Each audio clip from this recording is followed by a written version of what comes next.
it's Mo from everydayDEV, and today I'm going to be telling you a bit about mindfulness meditation.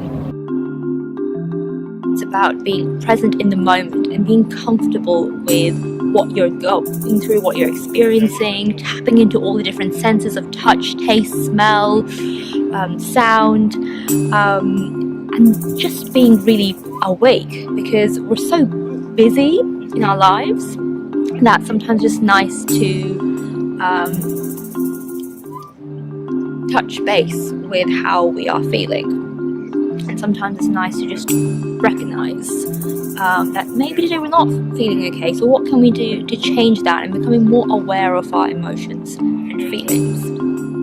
I myself struggle with my anxiety on a day-to-day basis, and I've found mindfulness meditation has helped to calm me down a bit, helped to give me a bit more control over my emotions. So I'd really encourage you to try it out as well. That's all from me for everydayDEV.